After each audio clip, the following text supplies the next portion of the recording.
कोशिश की, उसके लिए कुछ दस्तावेज जुटाए, कुछ डॉक्यूमेंट्स इकट्ठे किए, और वो दस्तावेज सिर्फ भारत से ही नहीं, यूरोप के भी कई देशों से लिए।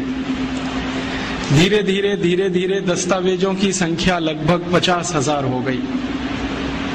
उनका अध्ययन और अभ्यास करके मुझे जो समझ में आया वो मैं आपसे शेयर करना चाहता हूं। हमारे भारत की जो चिकित्सा पद्धति है और यूरोप की जो चिकित्सा पद्धति है, दोनों में काफी कुछ भिन्नता है, दोनों अलग अलग हैं। और ये भिन्नता जो है वो एक विशेष कारण से है, और वो कारण ये है कि भारत की जो प्रकृति है, भारत का जो पर्यावरण है, भारत का जो वातावरण है, वो यूरोप की प्रकृति, यूरोप के पर्यावरण और वातावरण से बिल्कुल अलग है। एक देश अगर पूर्व का है तो दूसरे पश्चिम के हैं। अगर गणित से कहें तो 180 डिग्री का अंतर है। ये जो भिन्नता है भारत में और यूरोप में, यही भिन्नता जीवन के हर क्षेत्र में है। भारत एक ऐसा देश है जिसको दुनिया में समशीतोष्ण जलवायु का देश माना जाता है। समशीतोष्ण का अर्थ होता है जहां ना ज्यादा बहुत गर्मी पड़े, ना ज्यादा बहुत सर्दी हो, ना ज्यादा बरसात हो, जो भी कुछ हो वो सब समान हो। गर्मी, सर्दी, बरसात, हेमंत, शिशिर, शरद, जो भी ऋतुएं आए, जो भी जलवायु हो, वो एक जैसी हो, समान हो, अति भी ना हो और कमी भी ना हो। ऐसे देशों को समशीतोष्ण कहा जाता है। भारत के बारे में दुनिया के सभी जो विशेषज्ञ हैं मौसम विज्ञान के, वो मानते हैं कि ये समशीतोष्ण देश है। यूरोप के बारे में सभी मौसम विज्ञानी कहते हैं कि यूरोप में दो ही मौसम होते हैं, एक तो ठंड होती है और एक भयंकर ठंड होती है। ठंड का अर्थ है जब तापमान 0 डिग्री के आसपास हो या 0 से लेके 4-5 डिग्री के बीच में रहे। भयंकर ठंड का मतलब है जब तापमान 0 से नीचे हो और -20 डिग्री सेंटीग्रेड तक हो। कभी कभी तो कुछ देश ऐसे हैं जैसे डेनमार्क, नॉर्वे, वहां -40 डिग्री सेंटीग्रेड भी हो जाए। अब जरा सोचिए, कोई देश ऐसे जहां पर न्यूनतम तापमान -40 हो जाए और कोई देश ऐसा जहां का अधिकतम तापमान +50 हो जाए, तो दोनों में जमीन आसमान का अंतर होगा। आपका शरीर जो है ना, वो तापमान के हिसाब से अपने आप को बदलता है, या शरीर की कुछ प्रणालियां ऐसी हैं जो शरीर को तापमान के हिसाब से व्यवस्थित करती रहती है। यूरोप के लोग एक ऐसे क्षेत्र में रहते हैं जहां बहुत सर्दी का उन्हें सामना करना पड़ता है, और सर्दी भी ऐसी होती है जिसमें 3-3 महीने लगातार बर्फ गिरती रहे, बर्फ सड़कों पर जमा रहे, खेतों में बर्फ पड़ी रहे, तालाबों में बर्फ ही बर्फ दिखाई दे, छतों पर बर्फ हो, गलियों में बर्फ हो, नालियों में बर्फ हो, हर जगह बर्फ। और वहां की सरकार का 3-4 महीने तक तो मुख्य कार्यक्रम ही ये है बर्फ को सड़कों से हटाना। उसके लिए बड़े बड़े बुलडोजर होते हैं, वो बुलडोजर रात दिन एक ही काम करते हैं। यूरोप में कभी भी आप जाएंगे तो सभी घरों में लगभग 2 दरवाजे होते हैं, एक तो सड़क पर खुलता है और एक छत पर खुलता है। ये सड़क वाला दरवाजा जब बंद हो जाता है तो छत वाला दरवाजा इस्तेमाल किया जाता है। कब बंद होता है? कभी कभी यूरोप में इतनी बर्फ पड़ जाती है कि सड़क पर दरवाजे की कुल ऊंचाई के बराबर बर्फ जम जाती है। गाड़ियां जो होती है ना, कारें, वो बर्फ के नीचे दब जाती हैं, फिर उनको निकालना बड़ा मुश्किल है, और निकल आई तो स्टार्ट होना और भी मुश्किल है। ऐसे हाल उनके हर साल होते हैं। आप थोड़ी कल्पना करो, आप तो जयपुर में रहते हो, कभी कभी जयपुर का तापमान 0 डिग्री के आसपास आ जाता है। जब चुरू का तापमान 0 के आसपास हो तो जयपुर भी लगभग वैसा ही हो जाता है। आप जरा सोचो क्या हाल होता है। 15 दिन तक हमारे देश में कोई काम ही नहीं होता है, कभी कभी 20 दिन हो जाते हैं। जब भारत के कुछ पूर्वी और उत्तरी इलाकों का तापमान 5 डिग्री, 4 डिग्री, 6 डिग्री के आसपास आ जाए, हवाई जहाज उड़ना बंद कर देते हैं।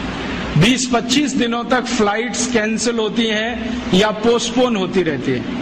इतना फॉग होता है कि कुछ दिखाई नहीं देता है, 1 मीटर आगे का कुछ पता नहीं चलता है, गाड़ियां चलाना मुश्किल हो जाता है, हाईवे पर जाना मुश्किल हो जाता है।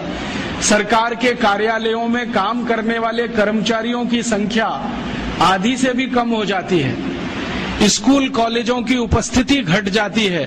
घरों में मैंने देखा है कि सब काम ठप पड़ जाते हैं। बस एक कोयले की अंगीठी जलाओ या हीटर जलाओ, उसके चारों तरफ बैठकर तापते रहो और भगवान से प्रार्थना करते रहो कि ये ठंड कब जाए कब जाए। ये तो थोड़े समय के लिए होता है भारत में, मुश्किल से 15-20 दिन, तब हमारा ये हाल हो जाता है। तो जरा यूरोप की कल्पना करो जहां महीनों महीनों यही हाल होता है।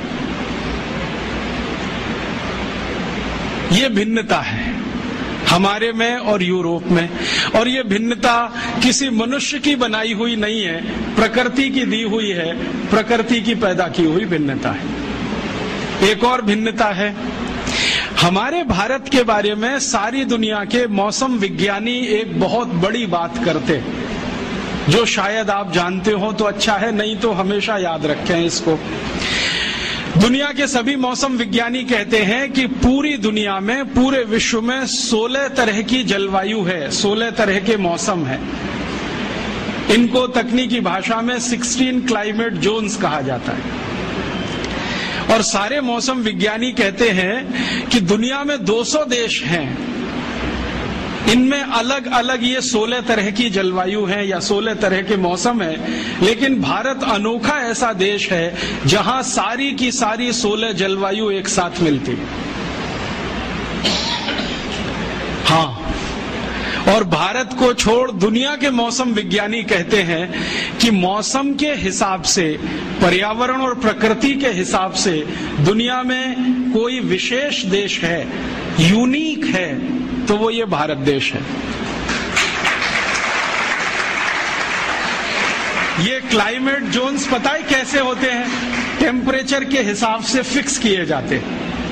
एक टेम्परेचर मान लिया 0 डिग्री से 10 के बीच में, दूसरा मान लिया 10 से 20 के बीच में, तीसरा 20 से 30 के बीच में, चौथा फिर उसके आगे, फिर 0 के नीचे।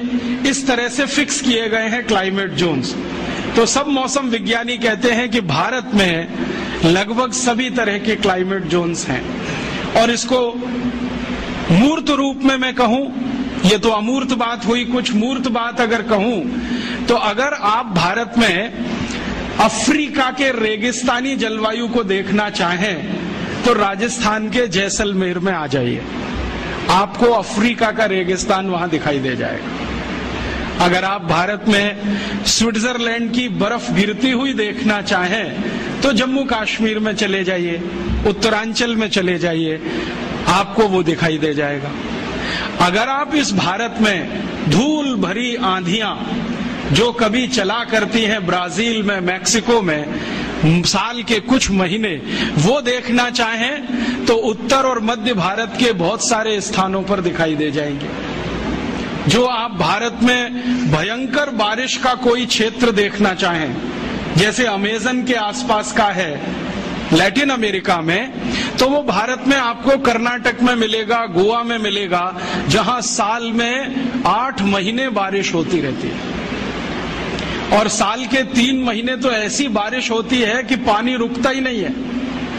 कर्नाटक में एक इलाका है जिसको कुर्ग कहते हैं, वहां 3 महीने बारिश ऐसी होती है कि रुकेगी नहीं, हल्की हो जाएगी, तेज हो जाएगी, हल्की हो जाएगी, तेज हो जाएगी। ऐसा ही वातावरण ब्राजील में है, मैक्सिको में है, अमेज़न नदी के आसपास के जो जंगल है ना, जिनको रेन फॉरेस्ट कहा जाता है दुनिया में, वो अगर भारत में देखना हो तो गोवा है, कुर्ग है कर्नाटक का, थोड़ा बहुत इलाका हो तो चेरापूंजी चले जाओ, बंगाल आसाम के आसपास आ जाओ। और अगर भयंकर सूखे वाला देखना हो, जहां साल में 2 इंच भी बारिश ना हो, तो वो देखना हो तो गुजरात चले जाओ। कच्छ नाम का एक जिला है जहां मुश्किल से 2 इंच बारिश होती है। वैसे तो राजस्थान में भी कुछ जिले हैं, लेकिन इस बार उन्होंने रिकॉर्ड तोड़ दिए, 100 साल पुराने। मैं कहना यह चाहता हूं कि कोई भी मौसम आपको देखना है तो भारत में उपलब्ध है। मैं पिछले 7-8 वर्षों से राजस्थान आता हूं। थोड़ा माइक्रो लेवल पे मैंने देखा तो भारत के सारे मौसम राजस्थान में भी उपलब्ध है। भयंकर ठंड, चुरू जिंदाबाद। भयंकर गर्मी, उसके लिए भी चुरू जिंदाबाद, +50 चला जाएगा। बहुत बारिश देखनी हो तो कोटा और आसपास देख लो। बिल्कुल सूखा देखना हो तो जैसलमेर और बीकानेर की तरफ चले जाओ। माने भारत तो दुनिया में, और भारत में राजस्थान। ये है कुछ हमारे देश के बारे में अलग बात जो यूरोप में नहीं है। यूरोप में कोई 2 देश ऐसे नहीं है जहां पर एक साथ आपको सभी मौसम दिखाई दें। इसलिए यूरोप वाले कुछ मामलों में बहुत गरीब हैं, और उनकी गरीबी यही है कि मौसम उनको अनुकूल नहीं मिला है। अब मौसम की प्रतिकूलता है वहां पर, भयंकर प्रतिकूलता है। उसी प्रतिकूलता में वो बेचारे हजारों साल से जिंदा हैं, तो उनको जिंदा रहने के लिए 2 तरह के संघर्ष करने पड़ते हैं। एक तो मौसम के साथ, जलवायु के साथ, दूसरा अपनी जिंदगी को टिकाए रखने के लिए, चलाए रखने के लिए। भारतवासी इस मामले में भाग्यशाली है कि उनको मौसम के साथ कोई बड़ा संघर्ष नहीं करना पड़ता ज्यादा। यहाँ तो बड़ा संघर्ष जिंदगी को चलाए रखने